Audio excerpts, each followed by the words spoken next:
నమస్కారం. వైఎన్సీ న్యూస్కు స్వాగతం. చచ్చిన కళేబరాలపై రాబందు విరుచుకుపడినట్టుంది పిఠాపురం మున్సిపల్ అధికారుల పనితీరు. ఆర్థికంగా వెనుకబడిన కుటుంబాల వారు చిన్న స్థలంలో పాక వేసుకుంటేనే విరుచుకుపడే మున్సిపల్ అధికారులు ఎకరాలు తినేస్తుంటే ఏం చేస్తున్నట్లు? మేక కుక్కకు లోకువ అని సామాన్య ప్రజలను పట్టి పీడిస్తున్న మున్సిపల్ అధికారులని చెప్పుకోవాలా అనే విధంగా పిఠాపురం మున్సిపల్ అధికారుల పనితీరు ఏర్పడింది. కాకినాడ జిల్లా పిఠాపురం నియోజకవర్గంలో ఏ తప్పు జరిగినా ఏ సమస్య వచ్చినా డిప్యూటీ సీఎం ఉన్నారనే ధైర్యంతో నియోజకవర్గ ప్రజలుంటే, పిఠాపురంలో మాత్రం బలహీన వర్గాలపై ఆ ప్రభుత్వ ఉద్యోగి మాత్రం చేతివాటానికి కొదవే లేదు.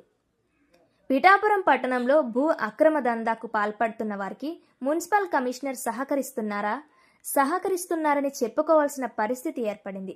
స్వయానా AP deputy CM Pawan Kalyan నియోజకవర్గంలో ఏరి కోరి మున్సిపల్ కమిషనర్గా మర్రెడ్డి శ్రీనివాస్ రికమెండేషన్తో ఆ సీట్లో కూర్చోబెట్టిన రాజకీయ ప్రచారాలకు మాత్రమే ఉపయోగపడుతూ మున్సిపల్ కమిషనర్ పేదవారికి న్యాయం చేస్తున్నాడా, అన్యాయం చేస్తున్నాడా అంటే అన్యాయం చేస్తున్నారనే చెప్పుకోవాల్సిన పరిస్థితి ఏర్పడుతుందని కొంతమంది చెప్పకనే చెబుతున్నారు. దానిపై వివరాల్లోకి వెళితే, 1వ వార్డులో గల టీ టైంలో అడ్డుపెట్టుకుని 17 సెంట్ల కోసం హైకోర్టుకు వెళ్లి ఆ కేసు కొట్టేయగా సుమారు 7 నెలలు కావస్తున్నా 17 సెంట్లకు గాను సుమారు ఎకరం పైన స్థలాన్ని ఆక్రమణ చేస్తున్నా అందులో నోటీసులకే పరిమితమైన ఆ మున్సిపల్ కమిషనర్ చేతివాటం ఎంత అనేది తెలియాల్సి ఉంది.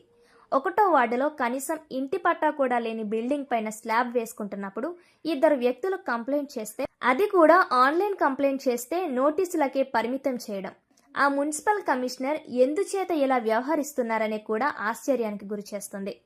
9వ వార్డులో మిరియాల సూర్యకాంతం 1.5 సెంటు భూమిని ప్రభుత్వం వారిస్తే ఎవరికో ఆ ఇల్లు అడ్డం వచ్చిందని 24 గంటలు కాకుండానే ఎటువంటి నోటీసులు ఇవ్వకుండానే స్వయానా మున్సిపల్ కమిషనరే వచ్చి దగ్గరుండి పడగొట్టడం ఆయన చేతివాటం ఏమైనా ఉందా అని పలు వర్గాలు అనుమానాలు వ్యక్తం చేస్తున్నాయి. ఏ ప్రభుత్వమైనా పేదవారికి ఉండడానికి ఇల్లు ఇవ్వాలనే కోరుకుంటాయి, కానీ దీనికి విరుద్ధంగా పేదవారు వేసుకున్న గుడిసెల్ని పీకిపారేసే విషయంలో అధికారాన్ని ప్రదర్శిస్తున్నారనే చెప్పుకోవాల్సింది.